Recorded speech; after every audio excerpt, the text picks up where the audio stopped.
Welcome to 1.4 Quadric surfaces.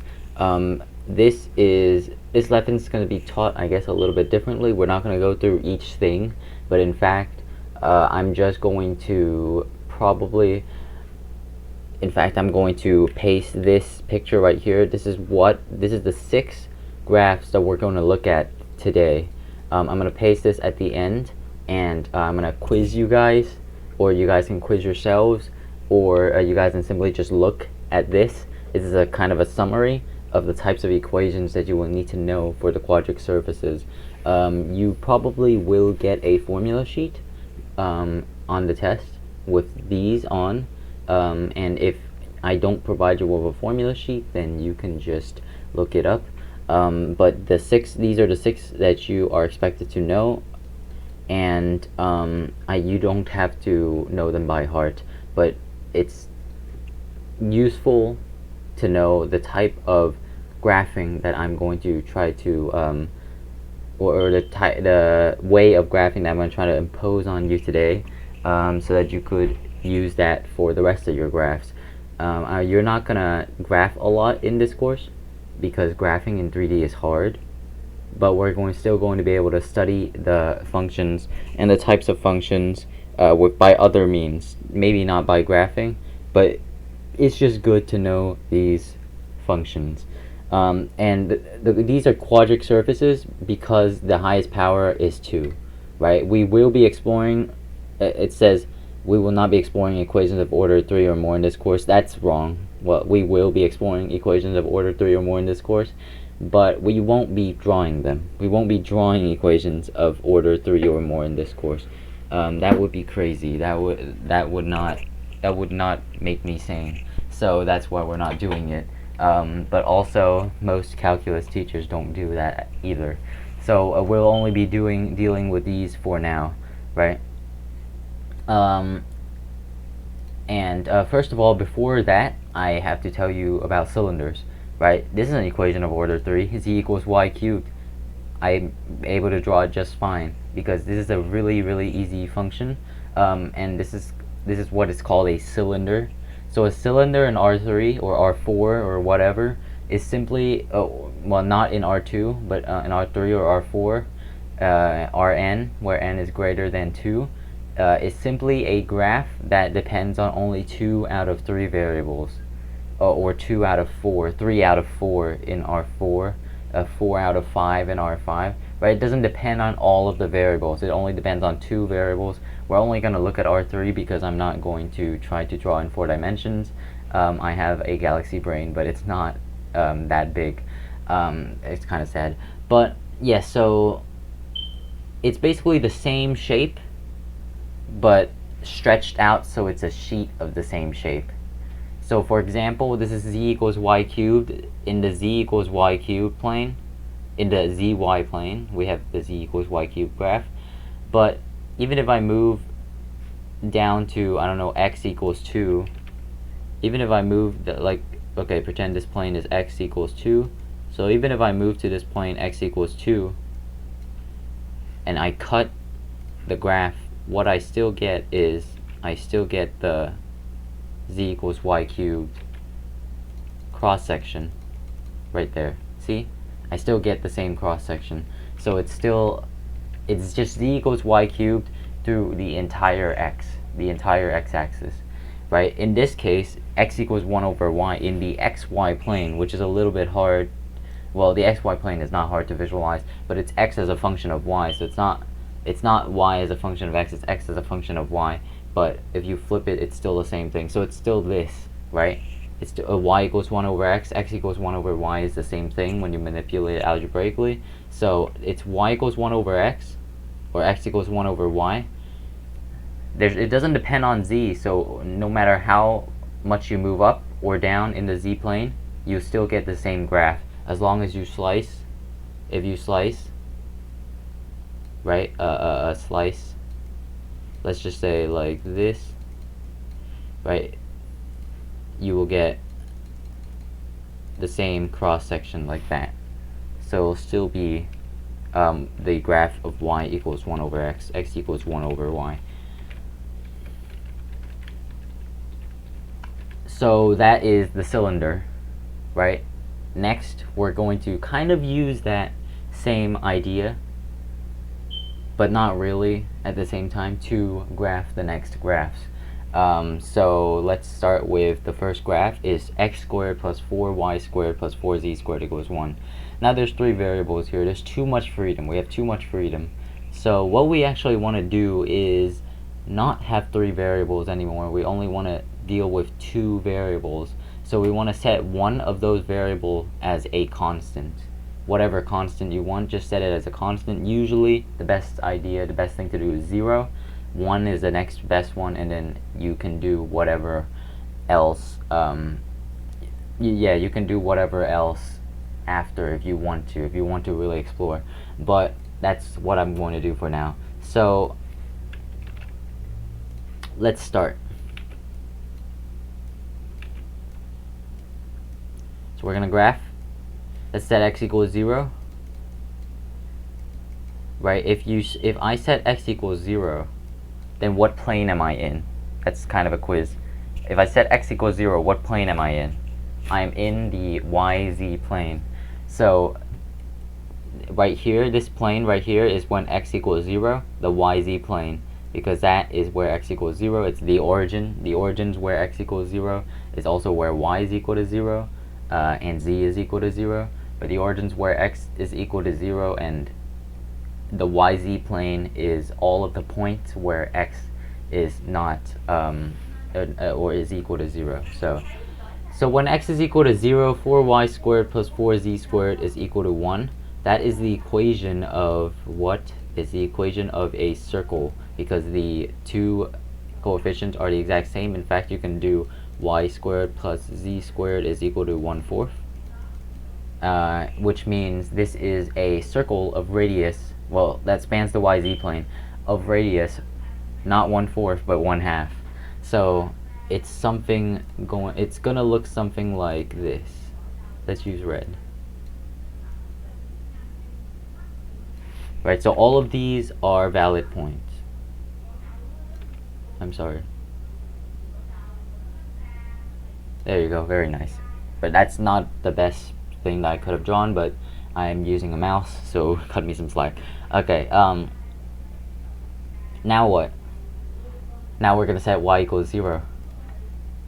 So we're gonna get routine to this, and I'm gonna do it pretty fast for the final few graphs, but for now we're just going to take it slowly. So z squared plus 4, or x squared plus 4z squared equal to 1. This is the equation of an ellipse. This is not the equation of a circle, because the coefficients are different. However, we'll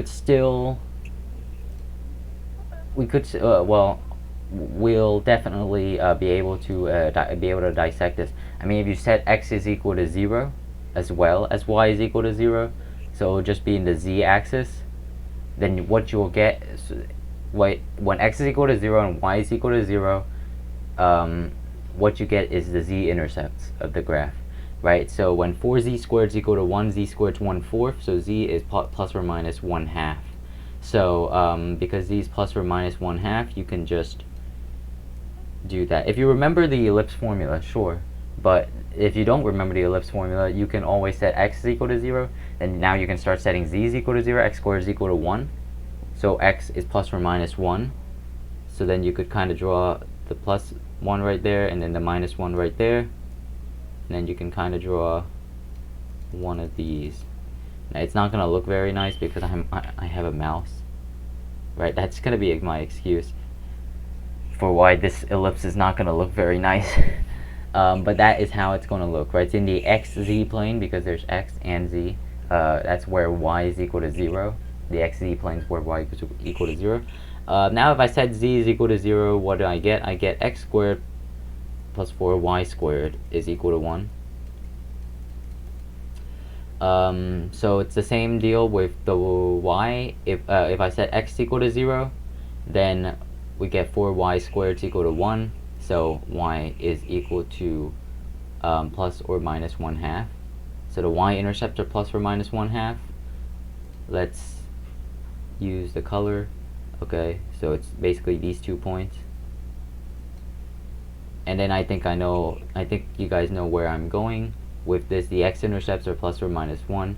But this looks like an ellipse, so it's going to look something like this.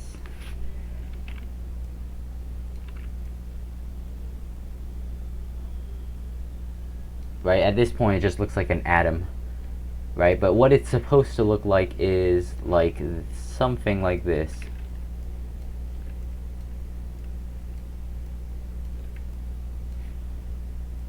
Right, so it's supposed to look like a circle right there.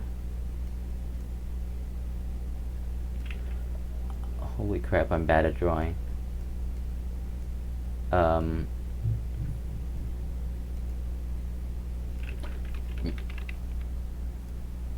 Okay, something like that, and then something like that. It's basically, well, okay, I'll just draw concentric circles then, because I'm way too bad at drawing.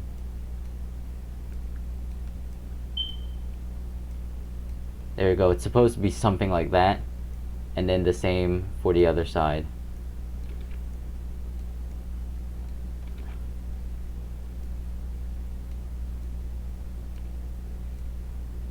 There you go. That's what it's supposed to look like.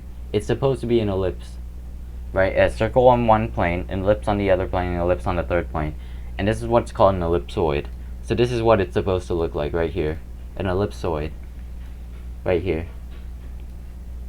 That's an ellipsoid, and the special case of the ellipsoid is when three numbers are equal to each other at the beginning. And I think this is going to be the graph that I draw the worst, because it's just a bunch of circles and I don't know how to draw circles at all. So that's the ellipsoid, and that's probably a better picture than what I will ever draw in this course. So I'll probably be able to draw the hyperbolic paraboloid better, which you will see later on. So z equals x squared plus y squared. Now that's a little bit easier. That looks like the equation of a paraboloid. Not a paraboloid, a parabola, right? If you set x is equal to 0, it's exactly a parabola. It's z is equal to y squared, which is like this. It's just a parabola. And then if you set x is equal to or y is equal to 0, then you'll get a parabola as well on the xz plane. So you'll just get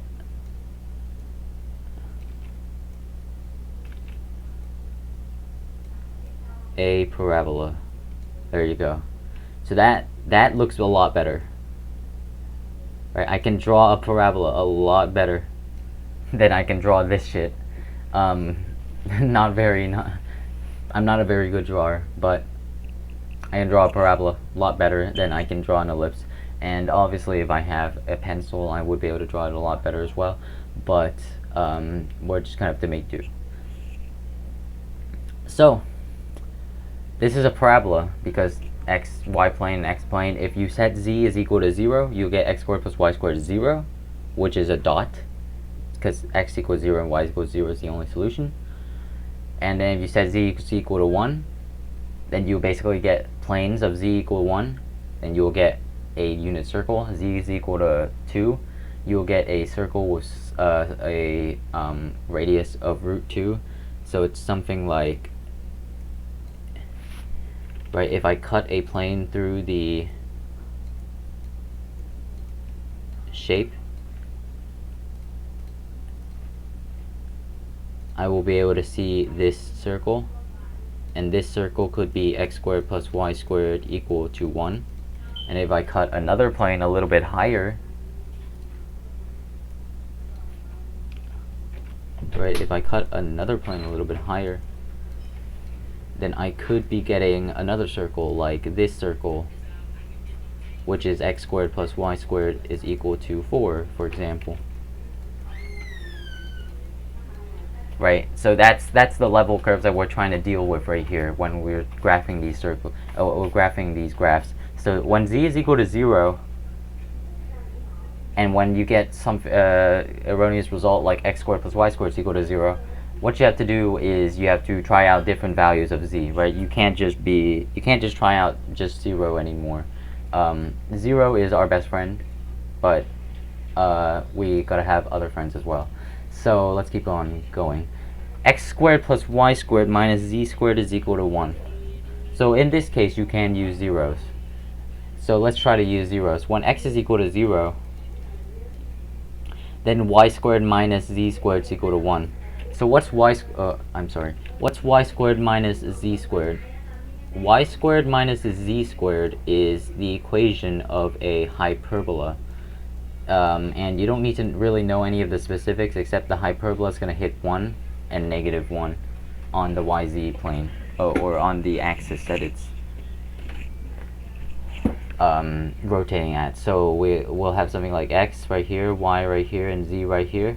So x squared plus y squared minus z squared is, if you have x equal to 0, y squared minus z squared is equal to 1. And you could try out certain equations, but we know that the blank part, like the way that the hyperbola is going to open up is going to be on the z-axis, right? So by opening up, what I mean is like this.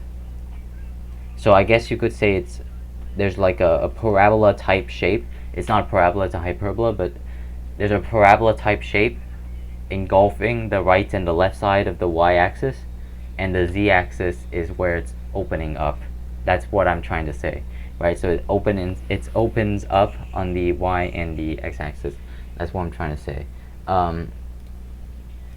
So when y is equal to 0, x squared plus z squared is 1, or x squared minus z squared is 1. So that's the same thing. It's opening up on the x-axis, and it's opening up on the z-axis, and the parabola is, or the hyperbola is on the y-axis, or on the x-axis, engulfing the right and the left sides of it. So what you actually get when you set z is equal to 0 is x squared plus y squared is equal to 1. So there's a unit circle in the center, right? And there's actually bigger and bigger circles if you set z is equal to bigger and bigger numbers. And there is a also bigger and bigger circles if you set z is equal to smaller and smaller numbers because of the squared, right? So that's what you'll end up kind of getting. It looks like a, I don't know how to call it, but this is actually, I forgot to tell you what this is called. This is called an elliptic paraboloid. Elliptic paraboloid. There you go, elliptic paraboloid. Why is it an elliptic paraboloid? I don't. Well, it's because you are able to get ellipses, like right here, ellipses. These are circles, but if you just modify a number, like put 4 in front of the x, then you will get ellipses. So that's an elliptic paraboloid. This is a hyperboloid because it's a hyperbola. So hyperboloid. There's a hyperbola spun across the z-axis. So it's a hyperboloid. This is a hyperboloid of one sheet because there's only one sheet. There's one surface that is formed by rotating hyperboloid around the z-axis. So the next one is a hyperboloid of 2 sheets. This is a hyperboloid of 2 sheets, and this it's because there's going to be 2 sheets. So let's graph it. So if you set x is equal to 0, you get negative y squared minus z squared is equal to 1. And that's not graphable. That's actually not graphable. So let me not write the entire equation. So you'll get minus y squared minus z squared is equal to 1. So you'll get y squared plus z squared is equal to negative 1. So this is not graphable because when you square a number, you have to get positive numbers, right? You have to get positive results. So it's not graphable. So what do? Well, we don't set x is equal to 0 anymore. Let's set x equal to 1, right? And by association, we'll get the same result by setting x equal to negative 1. But let's set x equal to 1 first. So if we set x equal to 1, you will get 1 minus y squared minus z squared is equal to 1. or y squared plus z squared equal to 0. So what is y squared plus z squared equal to 0? Y and z both have to be 0. So let's do a z right here, y right here, or I'm sorry, x, z, y, and z right here. So when x is equal to 1, y and z both have to be 0. So that's basically the x-intercepts, right? So x equal to 1, y and z equal to 0. You will get an x-intercept right here, and you will get an x-intercept right here. Right here. So what if I set now x equal to 2? When x is equal to 2, you'll get 4 minus y squared minus z squared equal to 1. I'm not going to draw it down here because it's just going to make my picture look very messy. But x squared minus y squared minus z squared, negative y squared minus z squared is equal to negative 3. Y squared plus z squared is equal to 3. So you'll get a circle of radius root 3. So that's what happens when I set x equal to 2 or negative 2. But we're not going to try to deal with those messy things. We're actually just going to try to set other things equal to 0 now. So when y is equal to 0, what happens? So yeah, you can have a choice. You can either graph messily, or you can try to set other things equal to 0. Y is equal to 0, x squared minus z squared is 1. And we already have that graph. It looks something like this. And when z is equal to 0, x squared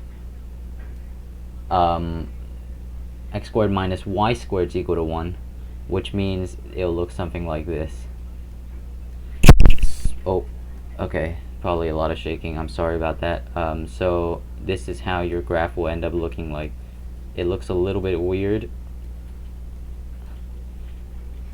but it's basically a hyperboloid,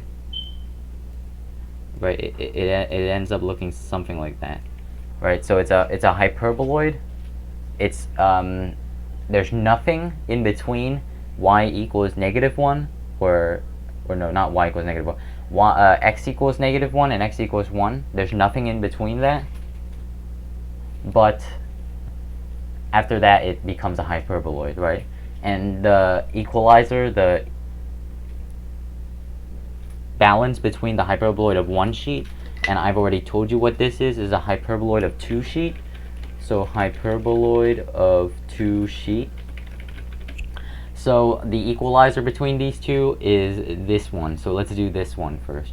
This is x squared plus y squared minus z squared equals 0. But let's just do z squared equals x squared plus y squared. So when I set x is equal to 0, what I'll get is z squared plus y, z squared equals y squared. Now, a lot of you will be quick to say that z equal y in this case. But z equal y is not going to get me a very, very good representation of what this graph actually is. There's squares on both of them. And when you square root a square, like square root of z squared, what you get is this. You get this. You get the absolute value of z. Or what you can do is you can take the square root of both sides, plus or minus on both sides. You'll get plus or minus z equals plus or minus y. That's the exact same thing. But for this case, I'm just going to do this. So what does this graph look like? It looks like an x, right? It just looks like an x. So I'm going to try to draw the graph. It is x right here, y right here, and z right here. So it just looks like an x. Right here, right here. So that's an x. Now if we set y is equal to 0, then we get z squared equal x squared. So z squared equals x squared. So this is y equals 0. You'll get z squared is equal to x squared. So the absolute value of z is equal to absolute value of x. So you will get another x on the zx plane. So it looks something like this. There you go. That looks like one of the nicest graphs I've drawn so far. And if I set z is equal to 0, then you get x squared plus y squared is equal to 0. But in general, if I set z is equal to anything else, like 1, 2, 3, 4, I'll get a circle. So, and in fact, for any level curve for any curve, z equal 1, for example, the radius will be the exact same. So at z equals 1, the radius of the circle is 1. Z equals 2, the radius of the circle is 2, which is really, really nice. This is called a cone, because it looks like one of those things, the demonstrations that are shown to you when you learn conic sections. This is called a cone. It's a pretty nice cone as well. It doesn't have to be circular base, it can also be elliptical. So it can also be z squared is equal to 4x squared plus y squared, something like that. So that's the equalizer between these three graphs. This is a hyperboloid of one sheet, so it has a circle in the middle. This is a cone, so it doesn't have a circle in the middle, but it has just a dot on the origin. And then this is a hyperboloid of two sheet, where the two sides of the hyperbola completely separate, and it leaves a kind of a space, an area in space, volume in space, where there's no domain. And this is the final shape. This is the final shape. It's very, very not good to draw. I don't like drawing it, but it probably will be less painful than the cone, or not the cone, the ellipsoid, because I don't have to draw as many circles. There you go. So z is equal to x squared minus y squared. How do I draw this? The strategy to draw this is, if you get very, very, if you're very, very mad because you can't draw it the right way, you should just start doing like x equals 0, x equals 1, x equals 2, and etc. until you get the right, the shape that you want. So that's what we're going to try to do, because if you set z is equal to something, you're going to get hyperbolas. That's just going to confuse you.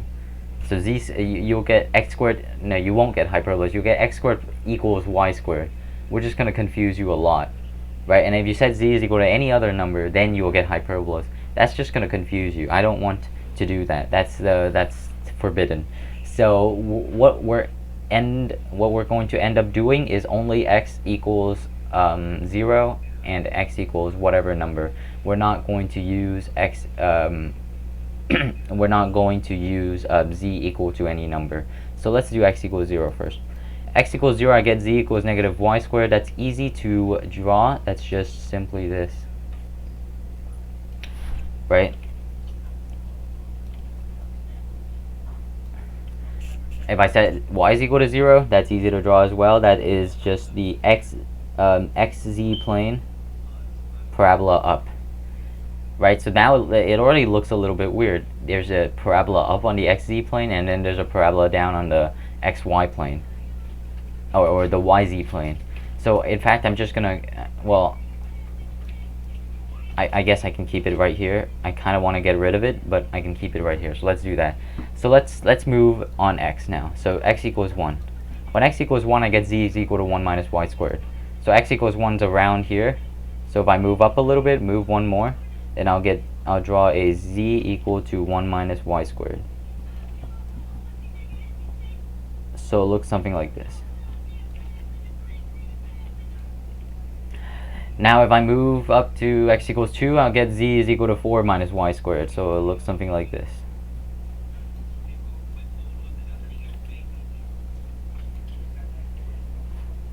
So that's actually the shape that I want. That's actually the shape that we're going to get, right? So it's a little bit weird. But that's how it's gonna look like for the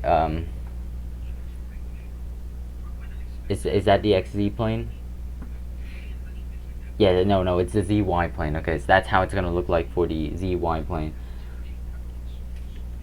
So what actually is supposed to happen, if you guys are looking, I guess you could say clearly enough, is if you set y is equal to 0, you'll get z is equal to x squared, which means the graph is supposed to meet all of these parabolas, the graph, the section at x equals z, when you cut the graph down, is supposed to meet the parabola, all of these parabolas, top points at x equals z right here. So if I set x at -1, we're going to get the exact same, and it's supposed to meet right here. X equals -4, going to get the exact same, it's supposed to meet right here. So that's what the hyperbolic parabola looks like. This is called the hyperbolic parabola. Or no, is it? Wait. Hyperbolic paraboloid, I'm sorry. Hyperbolic paraboloid. So it's a bunch of parabolas, but if you put z is equal to 1, for example, you'll get 1 equals x squared minus y squared, which is a parabola. Oh, or not a parabola, a hyperbola. If you set z is equal to 0, then you'll get just 2 crosses. If you set z is equal to 4, you'll get a bigger or a wider looking hyperbola. So that's why it's called the hyperbolic paraboloid, because it's still predominantly parabolas. It's just in this stupid shape that I don't want to draw. And most people can't draw it, and I wasn't really able to draw it either. But it looks something like this right here. That's a kind of a cubic domain of the hyperbolic paraboloid. What I drew was just was kind of weird. And this thing would grow up, but it's cut by the z domain. So that's why it just looks like this. So to recap, let's see if you still remember the names of the graphs and their graphs, or their equations. So I'm going to give you a few seconds, maybe 3 seconds, and then I will write down all of the equations. Okay, you guys should be ready now, so I will write down all of the equations. So I'm going to write, just in general, x squared over a plus y squared over b and stuff like that, because there can be coefficients under the x, y, and z terms. So the first one is x squared over a plus y squared over b plus z squared over c is equal to 1. That's ellipsoid, right? Or you could say x squared plus y squared plus z squared equal to a constant. That will give you a sphere. Or you could say ax squared plus bay squared plus cz squared is equal to a constant. That's also okay, right? There's a lot of ways to write these. This is the general way that I'm going to write them. This, we have z is equal to x squared over a plus y squared over b. This, we have z is equal to x squared over a minus y squared over b. It can be the other way as well, y squared over a minus x squared over b. That's why it's so useful to learn how to graph with the cross section of each, like the cross section of what you get if you set x equal to 0, y equals 0, z is equal to 0, because you don't want to remember which way the parabola's face, or the hyperbola's face, or the ellipses face when you change up the signs a little bit, right? It's really annoying. Cone is x or z squared is equal to x squared plus y squared, or x squared over a plus y squared over b, I'm sorry. Hyperboloid of one sheet is z squared equal, or no, wrong. X squared plus y squared minus z squared, and still over a over b over c is equal to 1. And a hyperboloid of two sheet is, usually you'll see it written like this, so I'm just going to write it like this. If you want it to stay the same way, like this, like still facing up the z, engulfing the z axes and facing or opening up on the like x and y axes, then negative x squared plus minus y squared plus z squared is equal to 1, and with the a's, b's, and c's on the bottom. Right, so these are the general forms of the equations. I don't expect you to remember them at all. They will be provided. I do expect you to know how to graph these using the method that I described, though, because it's going to come very useful.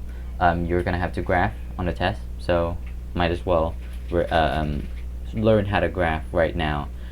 These are the only types of equations you're going to learn how to graph besides planes. But planes are it's really hard to graph a plane. I'm not going to require you to graph a plane, actually, because it's actually easier to graph these than to make planes look realistic.